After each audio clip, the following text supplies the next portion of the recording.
I don't know what to tell you. I honestly don't know what to tell you. They laid an egg. That's all I got to say. All right, before we get more into the Phillies, okay, I know that we haven't been on here in a while doing our Phillies series recap odds.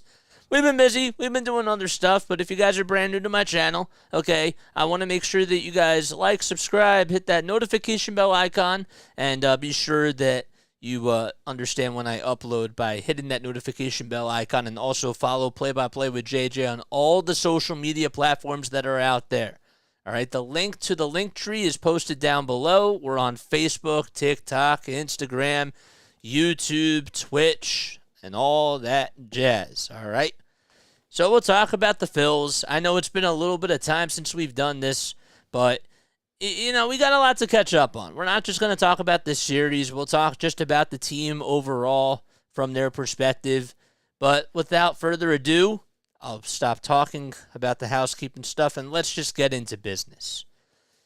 Okay, they laid an egg. That's what happened. They laid an egg in this series. They lost the series to the Brewers. They put on a really good clinic against the San Diego Padres. They win 2 games in that doubleheader. It didn't start out pretty, okay? They were going into the All-Star break. Things were looking really good in Tampa Bay as they swept the Rays. Then you win 1 in Miami. Okay, you come back and Christian Pache, it's a 2-run, a go-ahead home run in the 9th inning. You lose the next 2. Okay, you go into the All-Star break. Things are fine. First game back, not so good. But then you win the next 3 games against the Padres. And that was really important. And then you win you win Tuesday night, and then you lose these next 2 games. Okay, you're going to lose games. That's what happens. That's the nature of the sport. And I am shocked about how many people DM'd me on Twitter that were just like in this panic mode with this team. That are just like, I don't trust the Phillies at all right now. I'm ready to just blow this thing up. Are you kidding me? Really? Are you kidding me? I don't understand that philosophy whatsoever. And this is the blessing of being a Philly fan and a curse as well, because I know that we're so passionate and we're so tied in with these teams that when things are going really well, they're going to win the World Series. They're going to be this incredible team for years to come. And then it's like when they lose, let's blow this up. We're not going to win a championship anytime soon, that type of thing. And it's just really annoying in some ways, but I also understand it's the fandom inside as well. Here's what I do know, though. Okay? Corbin Burnes is a beast. He literally went out there on the bump today and showed the National League that he should be in consideration for Cy Young of the Year. I know that people don't want to hear that, but I have to acknowledge greatness when I see greatness. Can I still criticize my team? Of course. But I do have to recognize that Corbin Burnes retired the first 9 batters in a row for the Phillies, and they just could not touch him. That sinker, telling the difference between whether he's going to throw the sinker or the cutter is one thing, and then when he goes to that slider, when he goes to those off-speed pitches, it just adds a new element to his game. And ever since he had that, he's just been so good. He really has been. I also realized, too, that the Phillies should have had better at-bats today. When you look at the series from an overall perspective, this team was chasing after pitches. They were making stupid mistakes on the bases again. Bryson Stott's going to second base in the 9th inning in the second game. You're going up against Devin Williams and you're down in the ball game. Why are we going to second base? I have no idea why. I can't explain that logic. And I don't care if he was safe or not. You don't go to second base in the 9th inning when you could potentially be down to your final strike if that results in a disaster. That's what happened. But I also understand, too, that this Milwaukee Brewers pitching staff is really good. I can still be frustrated with what I didn't see from the Phillies, but I have to tip my cap to Milwaukee, and that's where I want to start things off. because you do have to admire greatness when you see it. Aaron Nola looked really good in the first game. He was really cruising along, and he did his job. He had that one bad inning, even though it wasn't necessarily all his fault, but we know how Aaron Nola is. You know, he struggles from the stretch. We know what the narrative is. But he got through it. And the offense just had enough firepower. And the bullpen came in and they did their job. Jeff Hoffman is just continuing to be a really great pitcher. Craig Kimbrell, I trust him in the ninth inning. I don't want anybody else pitching my ninth inning unless it's Craig Kimbrell. And that's all I got to say about that. Schwarber gets you a leadoff home run on the first pitch of the series. That was awesome. That was really cool to see. I thought that maybe that was going to spark a plug into how the series was going to be set, and I thought that was a tone setter, but I was wrong because they didn't really provide too much offense throughout the series. Castellanos is struggling. JT Realmuto, I don't understand why people don't criticize him as much as he should be criticized. He's a great catcher. He does a great job defensively. But when I look at JT Realmuto and when I look at his stats just overall this season, it's very underwhelming. He's batting less than 250. He's not giving you the power. He hasn't been really providing a lot of runs. He needs to be better offensively. On the other side, this team is 52 and 44. You're 8 games over 500, and JT hasn't even been his best version of himself. That's impressive. And that is something that I think is wild when you really think about it from just an overall perspective. But JT has to be better. I don't know what's going on with him, but he has been playing really bad at the plate. He's swinging and missing at pitches. He's chasing after pitches that are out of the strike zone. He's striking out more. I don't know what's going on. And I'm going to be the first one to say this, but he has been really bad. Putrid at the plate. I had to say that. Look.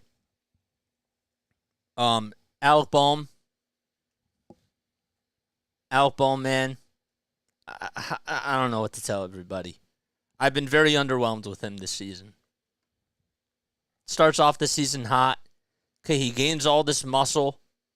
Everybody's expecting him to hit more home runs. It's just warning track power. That's all it is. He's not letting the ball get out of the yard with the frame that he has. That 6-foot, frame, and the extension that he has. He should be giving you more home runs, and singles aren't good enough. They're not.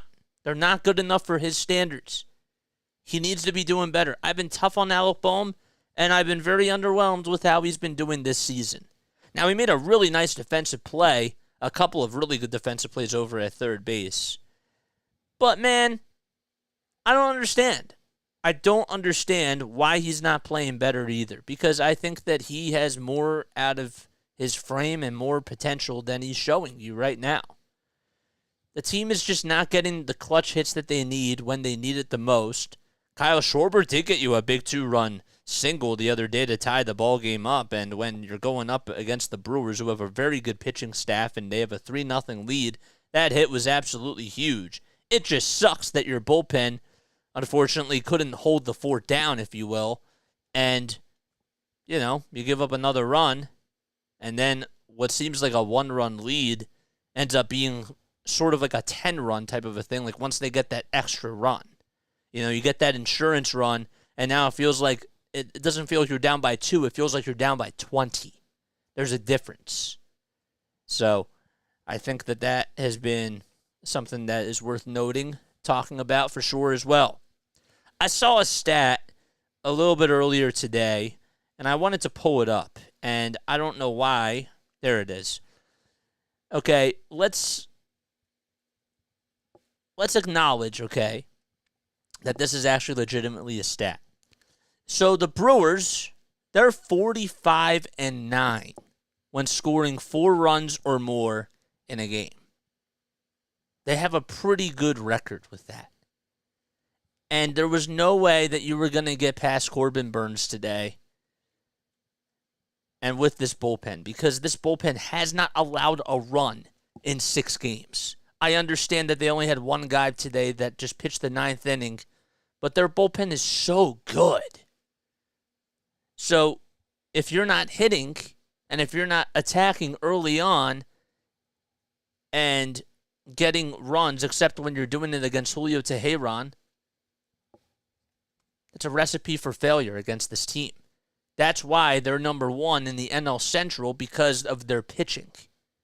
Okay, they have a very good pitching staff, and Woodruff and Wade Miley are on the injured list. So you do have to kind of give them credit in that sense. Bryson Stott today had this really nice at-bat against Corbin Burnes. Let me see where it was in my notes. There it was. Yeah, so it was in that, I believe it was in the 4th inning where he just was able to get on. He was able to work his way on base as he got on with a single. And Burnes only allowed like a couple of hits today, like only 2 hits. That was such a professional at-bat that showed me, and it tells me that Bryson Stott is beyond his years. He's good. He's not only really good, he's showing you at a very young age that he has the potential to be the face of the franchise. You heard it here right now. I'm telling you that's what my eyes told me. When he's putting up these professional at-bats, he has the most hits in the league with 2 strikes on him. Think about that. He's just a kid. And yet he's giving you this type of production. That's awesome. But no, I haven't really been too happy with JT. I can understand why Rob gave him a day off today and put Garrett Stubbs in the lineup. Okay, Derek Hall has sucked. Let's be honest with ourselves. The Phillies miss Rhys Hoskins. And I'll be the first to admit this, but I was wrong about Derek Hall. I was wrong. And, I thought that he was going to be better. I saw the spurge he went on last year with the power, and I thought that was legitimate power and that he could do this for a very good amount of time. I'm wrong.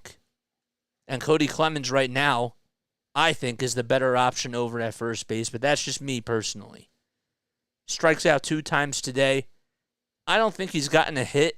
I mean, it seems like he really hasn't even gotten a hit since that home run he hit against Tampa Bay. That's just how it feels like to me. It feels like it's been a really long time. I don't know what you're going to do at the deadline. We'll talk about that in a little bit. And obviously, we're going to get to your comments and your phone calls. Please make sure that you join the Discord server. The link is down below. I'd love to take your phone calls. I see we got one person on here, and we'll get to them in just a few moments.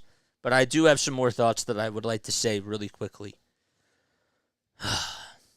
Castellanos is struggling.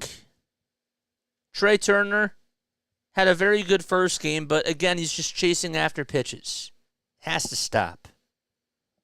I wish I could see more plate discipline from him, but it just hasn't happened. He grounded into a 4-3 double play today. It was weird because the Phillies had their first base runner. They get Kyle Schwarber on with a walk, and Schwarber had a very good at-bat. And you follow that up on the very first pitch with a 4-3 double play back up the middle. Corbin has his stuff. Why are we going after the first pitch and grounding into a double play? Why? Can anybody explain that to me? That's inexcusable, in my opinion. Is it time to panic with the Phillies? Absolutely not. Okay, they had a bad series. They lost the series. Okay. That doesn't mean that all hell's loose and that, you should be lighting up torches and ripping this team and telling them to sell.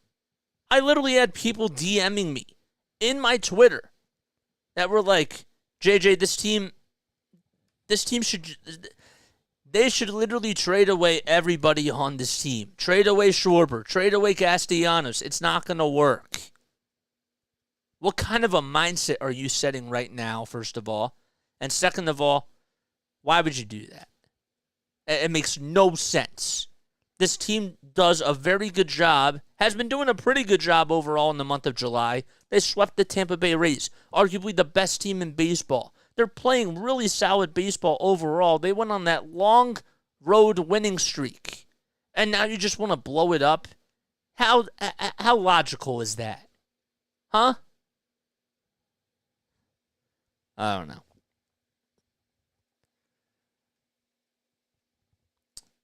What else I want to talk about?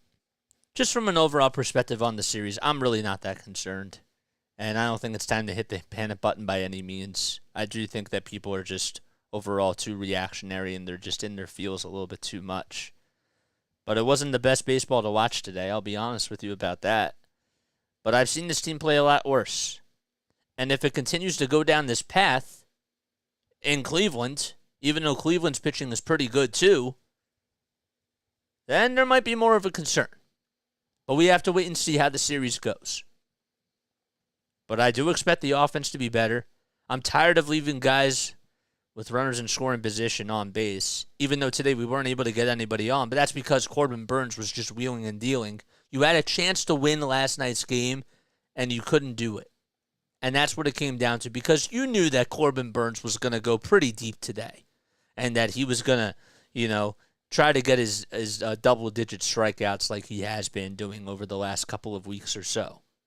Because that's just what he does. He's just a top 5, arguably a top 3 pitcher in the National League right now. I think it's safe to say that. So, but they couldn't win last night's game, and it was going to be really tough to win today's game. So, but you do have to be better. Before we get to the phone calls, okay, besides the series itself, I do want to talk a little bit about the Andrew Painter news. I'm sad. I'm very bothered by it, and I was thinking to myself the whole entire time, why is he not getting the Tommy John? Why are they taking it this way? Like, he's still really young, and even if he gets the TJ, right, on the elbow, on the UCL, he could be back early next year. And it's better to be safe than sorry. He's going to meet with the doctor tomorrow. Phillies are recommending that he should get surgery, but of course, we'll keep you all in the loop with what happens in regards to that. But I'm bothered. And it makes me feel disappointed because now you have to assess the trade deadline differently because you were assuming that he was going to come back in August. And now, what seemed like, having a 5th starter was something in the question mark because of how good Christopher Sanchez has been. And Sanchez honestly did a pretty good job, I thought. Going 5 good innings, giving you a decent amount of innings and not having the bullpen, go too deep down their roster and that type of thing. But now I think you still have to invest in getting another pitcher too. And, along with an outfielder. But Dave Dombrowski has work to do. But this whole Andrew Painter stuff, it really does suck. And I can't sugarcoat it. I'm disappointed. And I'm scared for the kid. And I'm hoping that he'll recover just fine. But I do have to point that out there. And then the last thing I want to talk about, and then we'll open it up to you guys. Okay? This whole Shohei Ohtani thing. Let's just talk about this. Oh, also, apparently Mick Abel today went 5 innings. He had 3 strikeouts and 84 pitches, and that was for Double-A. This season, actually, according to the Phillies Bell, he's gone 65 2/3 of an inning. He's allowed 46 hits, 32 earned runs, 9 homers. He has 73 strikeouts, a 73 to 38 strikeout walk ratio. So, take that for what it is. But this whole thing about Shohei Ohtani, okay? I saw a tweet. There it is. It was from Vin the Insider, okay? And he says, quote, Angels Shohei Ohtani could be traded to the Phillies as early as this weekend. The trade package that's being discussed is Alec Bohm, Andrew Painter, Justin Crawford, Ranger Suarez, and Mick Abel. I'm told that this is currently the best offer that the Angels have received. That's what he said. Take it for what it is. Okay? I don't know if he's a reliable source or not, but the point being is that I want to tell you guys this. If that's the package you're going to get for Shohei Ohtani, I'm picking up the phone and I'm saying yes. I'm saying yes because you know why? Because Shohei has proved it. He's one of the best, if not, he's Babe Ruth in our era of baseball. What he's doing right now is unbelievable. And if you have a shot to go get him, you do everything that you can to go in with all the marbles and get that guy right now. That's what you do. You don't want to have these prove-it guys, come up, and even guys like Bryson Stott, man, like, I'm sorry, Bryson, if they want Bryson Stott in the package, he's going to have to go too.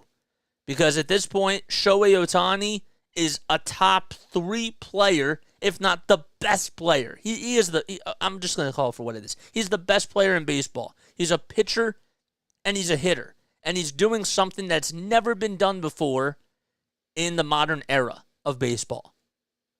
I don't care what you have to do to give up for him. You got to go get him. So I don't want to really think about or have people come at me and just be like, oh, I don't know, if the Phillies have to get rid of Bryson Stott, I don't know about that. No, you go for him. You do it. You have to be all in. Because he's at such a great level right now, even if it's for half a season, you're taking a risk. I would hope that they would try to get him back. And I'm hoping that Middleton would have the money to do it. And I do trust John Middleton. But I just have to say, I don't care what the trade package is. When it comes to young talent, you got to give up the farm to get this guy. He's one of the only guys in the league that's what you got to do for. And with that, I'm done babbling, and I want to open it up to you guys. All right, so let's go over to the phones, man. If you guys want to come on in, please make sure that you guys do so. Check the link down below in the description area. Come on to the Discord server and all that type of stuff.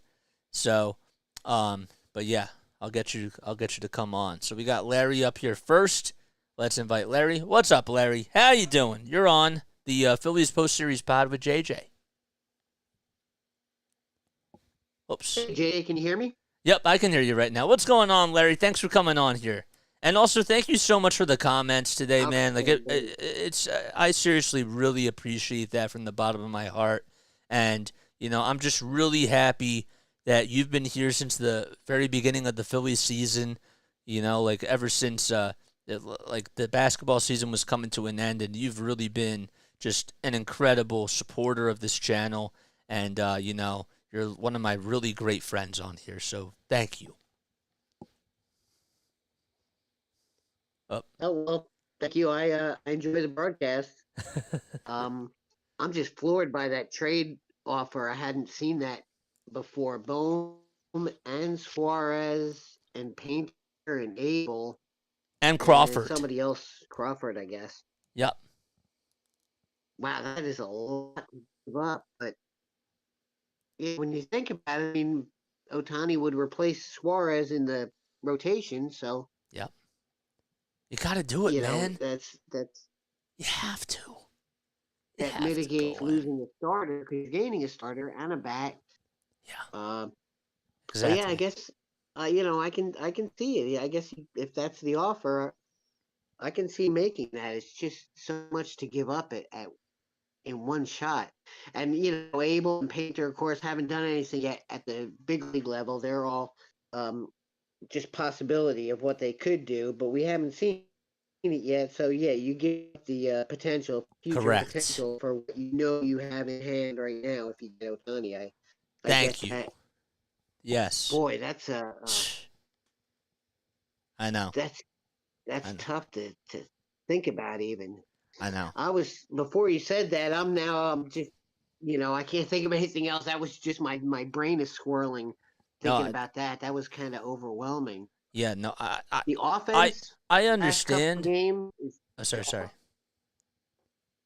No. You can go. You can go. You can go. Up, are you still there? the offense seems so lifeless. Yeah, can you Yeah. hear me? Yeah. Yep. Okay. Yeah, when this offense gets lifeless like this, like just dead, the offense does nothing. Uh, I don't know what they can do about it. I think they gotta shake up the lineup, maybe. I thought about it. I feel like the thing that's missing is the guy that can just, even when everybody's in a slump, they can just snap them out of it. They had like Jimmy Rollins back in the day, and before that, Lenny Dykstra, and way before that, Pete Rose. Guys that can just kind of get things going that just absolutely refuse to be beaten. They don't have somebody in that lineup. I mean, they have guys who serve that purpose at times. Castellanos has been really this season and Stott, but they don't have that guy you can count on to really wake everybody up. Um, and I don't know if somebody can emerge as that person.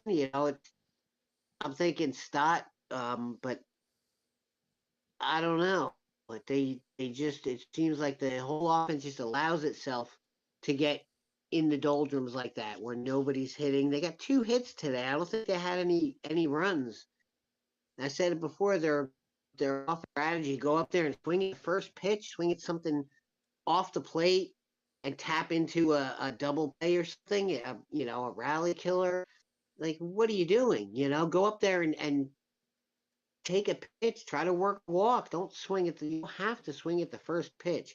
They don't get walks. They don't go deep into counts. They go up there just swinging at the first pitch, and does they ever talk strategy? They don't talk.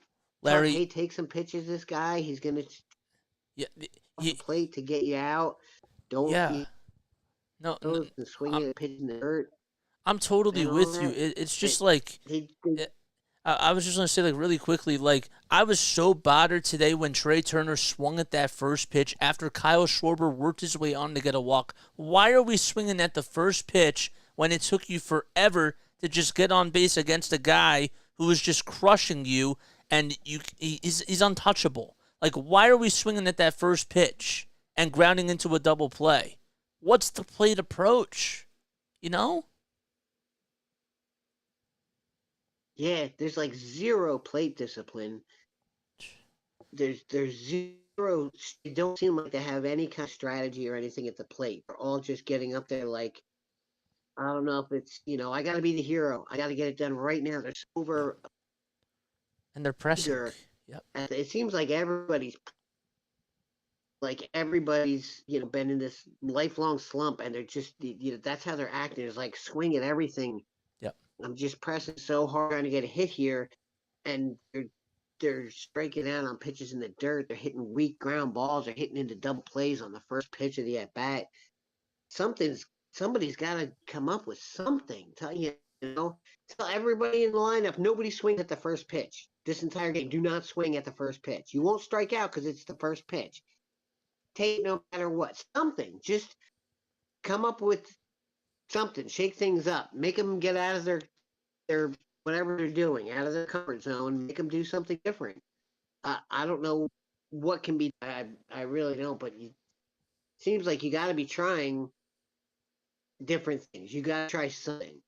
Yeah, You no, got.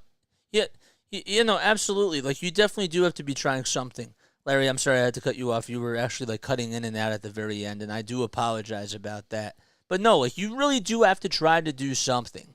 The main thing about this team is that I don't understand like what's going on with Kevin Long. I don't understand if it's like if it's just an individual type of a thing, but sometimes this team really just does press too much. And I think that we're starting to see that with JT throughout this whole season. I mean, can we stop letting him off the hook and actually hold him accountable for things, because he's also chasing after pitches that he shouldn't be chasing after. If you look at his chase rate, it's been higher than it was even last season. So I have to acknowledge that. And I understand that Castellanos is going to be chasing after pitches and those types of things are going to happen too, but it has to stop. It just does. I'm honestly so sick of it.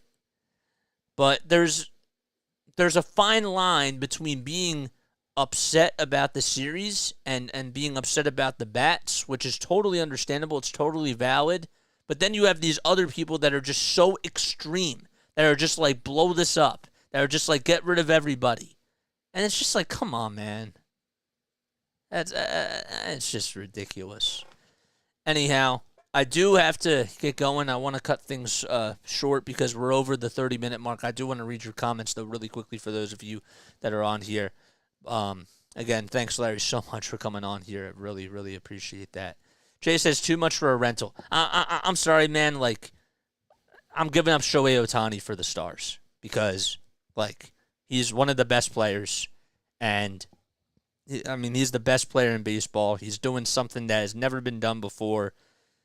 Like, he's going to elevate your team. He's literally two players in one that you're getting at a very high level in top 5 categories in hitting and in pitching. So you got to give whatever it is up the potential, for that. Mick Abel could be a Spencer Howard. We don't know. We have no idea. So I'm just saying that even though, yes, it sounds like it's a haul, I want guys that are able to win and play at the high level now. The Atlanta Braves did it. They went after Jorge Soler. They went after Eddie Rosario, right? They got Charlie Morton. They bought that World Series ring in 2021 when Acuna went down. That's what happened. And you know what? They still had some really good prospects in their system. And some of the guys still stayed. Some of them left. But you know what? They were able to come back and they were able to just build from that. So I'm just saying that that's what you got to do. So Apple Attack wants to know, how much likely do you think it is? I honestly don't know. But I do know this.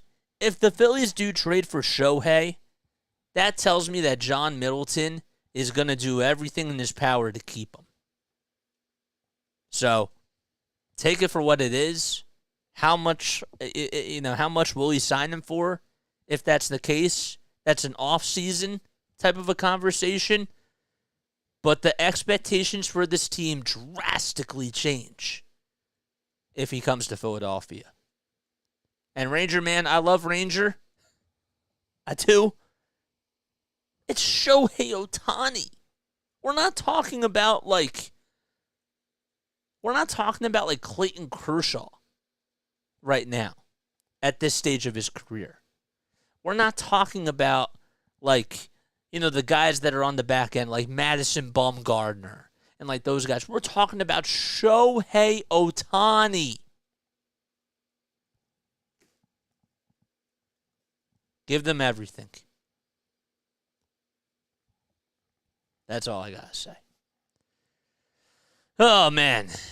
If we thought the same thing about Trey, but yeah, I understand Shohei is another level. Exactly. He's two players in one, bro. That's what you got to do. And he's playing at a high level right now. He's in the prime of his career. Get him. Get him. All right? That's it. All right, we're going to close up shop. I love you all so much. All right, I'm done babbling on here. I'll be back on tomorrow. Please make sure that you look out for our very first edition of Sharing the Mic with JJ. That'll be live streaming tomorrow. It'll be actually premiering tomorrow at 5 o'clock. So that'll be about 45 minutes. And then after that, we got our Phillies game tomorrow night. So more content coming out. We appreciate you all so much for being here. Hit the like button. Hit that subscribe button. And I will catch you all on the next one. Have a good night.